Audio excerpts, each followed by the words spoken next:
Stéphanie, bonjour. Bonjour Laurent.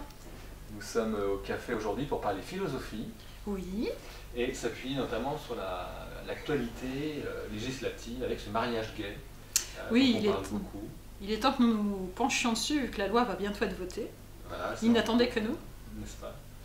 Et donc l'idée de notre entretien, c'est de quelle façon on peut s'appuyer sur des notions vues en terminale, des notions de philosophie pour y comprendre, avoir quelques éléments supplémentaires de clarté.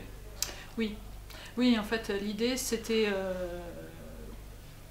utiliser des auteurs qui sont facilement accessibles parce que faisant partie du corpus de terminale pour essayer de comprendre ça. Mais je pense que je t'ai coupé quand tu allais me poser la question. C'est pas bien grave. La question c'était qu'est-ce qu'une norme? Parce qu'en préparant l'interview, on s'est dit voilà, une norme, tout tourne autour de ça. Est-ce qu'on peut s'appuyer sur la nature vraiment pour en déduire une norme sociale? Parce que les opposants au mariage gay, c'est le cœur de leur argumentation. Oui, donc en fait d'abord, travail de philosophie, définissons le terme central, la notion norme, même si on définira aussi au passage la notion nature sans doute, mais beaucoup plus brièvement. La norme vient d'un mot latin, norma, qui signifie équerre, règle, enfin un instrument qui sert à tracer des lignes. Or une ligne, par définition, ça doit être droit. Donc la norme, c'est fait pour dire ce qui doit être. Et ça introduit donc à une définition de terminale qui est importante, qui est la différence entre ce qui est et ce qui doit être, ce qu'on appelle l'être et le devoir-être en philosophie. L'être, c'est ce qui est dans son imperfection. Je te vole ton portefeuille, c'est un acte imparfait. Bon, je peux te le voler très bien, mais c'est comme un acte imparfait. Surtout au regard du devoir-être, qui est qu'entre amis, on ne se vole pas son portefeuille. Donc, il y a une différence entre le devoir-être, je suis une bonne amie, je ne dois pas te voler ton portefeuille, et ma nature peut être kleptomane, qui fait que je te le volerai quand même, et donc mon être sera défaillant au regard de mon devoir-être. La norme, elle est donc là pour rappeler ce qu'on doit faire. Et la norme ici est là pour encadrer une pratique sociale, la pratique du mariage. Ce qui est intéressant, c'est en effet que l'argumentation tourne en partie autour du problème de la naturalité. Naturalité notamment dans le thème de la famille, qui est un débat qui semble encore plus aigu que le débat du mariage portant sur le mariage lui-même, vu qu'en fait on a vu fleurir des pancartes qui disaient un papa et une maman, c'est naturel. Ce qui sous-entend que autre chose ne serait pas naturel, et que donc cette autre chose n'aurait pas lieu d'être, ou en tout cas ne mériterait pas d'être encadrée par la loi. Ça c'est le raisonnement déplié dans son entier. C'est difficile de cautionner, d'adhérer en tout cas à cette argumentation, vu que la nature ne donne pas de règles. Si on reprend la distinction que j'ai faite un peu plus tôt, entre être et devoir-être, il n'y a aucune solution de continuité. Ou alors, il faut trouver une nature pure, idéale, et on dériverait le devoir-être de l'être. Mais dans ce cas-là, on se demanderait bien pourquoi on aurait fait un devoir-être en plus de l'être. Je ne sais pas si tu suis mon raisonnement, ça paraît un petit peu inutile, redondant.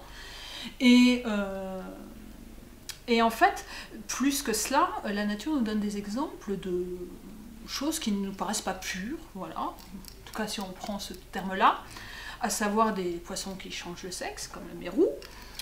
Il semblerait qu'il y en ait d'autres qui s'appelleraient les gerelles et les perches d'eau douce, à vérifier.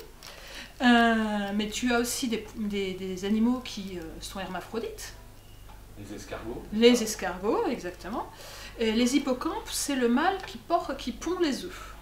Bon. Donc la nature nous donne des exemples de tout et n'importe quoi, en fait, en gros.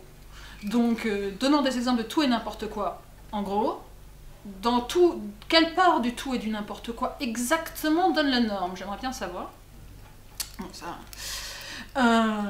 et en fait, en plus, ça voudrait dire que même à supposer qu'on trouve cette nature idéale, qui serait en elle-même déjà idéale, qui nous donnerait une norme, ça voudrait dire quand même qu'on voudrait que les hommes soient des êtres naturels. Donc, que ce qui est bien pour un homme, c'est d'être naturel.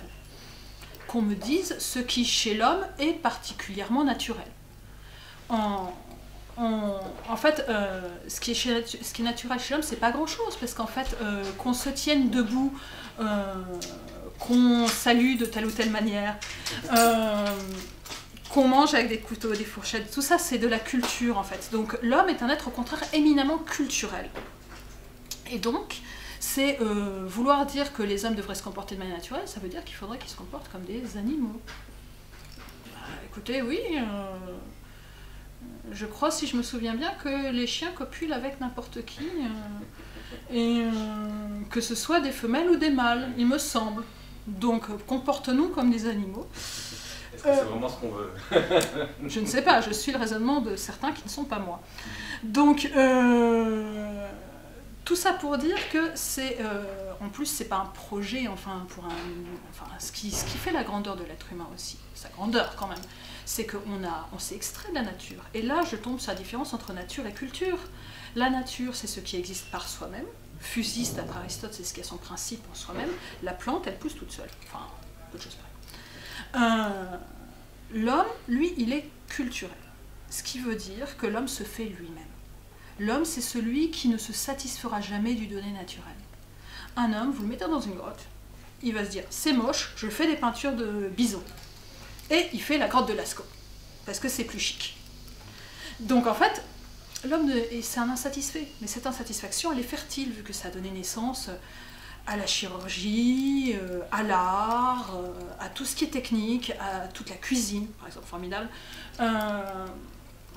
à toute une série de choses, enfin, à la bijouterie, enfin, que sais-je encore. Et c'est cette insatisfaction de l'homme qui fait que nous sommes des êtres de culture.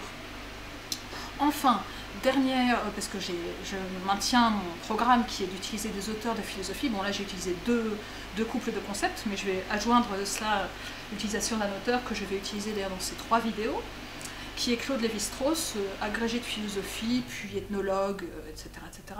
Enfin, il est suffisamment connu. Qui en fait nous dit dans les structures élémentaires de la parenté qu'il y a une interdiction, un interdit, une prohibition qui est universelle, la prohibition de l'inceste. Universel, ça veut dire quoi? Universel, ça veut dire qui est partagé par tout le monde, par tous les hommes. Et pour Lévi-Strauss, c'est là où c'est piégeux, ce qui est universel est naturel. Parce que ça appartient à notre constitution. Si c'est partout pareil, c'est que ça appartient à notre constitution. Ce qui est culturel, c'est tout ce qui est relatif, tout ce qui est divers.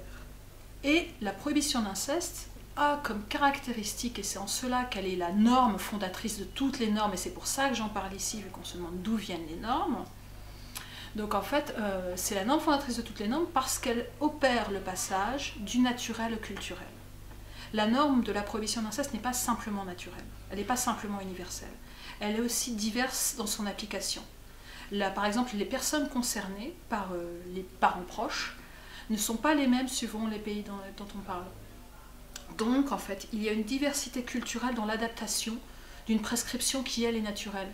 Ce qui veut dire que, et ça, Lévi-Strauss le dit explicitement, elle n'est ni purement d'origine culturelle, ni purement d'origine naturelle. Elle constitue la démarche fondamentale grâce à laquelle, par laquelle et surtout en laquelle s'accomplit le passage de la nature à la culture. Je cite. Donc, ça c'est dans les structures élémentaires de la parenté. Donc en fait, pour conclure sur notre point, on a défini donc c'était que la norme, sa place par rapport au l'être et le devoir-être, et très clairement du côté du devoir-être, sa place par rapport à la culture et à la nature, et elle est très clairement du côté de la culture. Je veux dire, il est vraiment très difficile de prétendre que l'homme doit être un être naturel, sauf à fantasmer complètement ce que c'est qu'un être naturel. Il faut bien se dire que si on n'était pas culturel, on serait des animaux. Donc, c'est une argumentation qui, malheureusement, me semble reposer sur des contresens.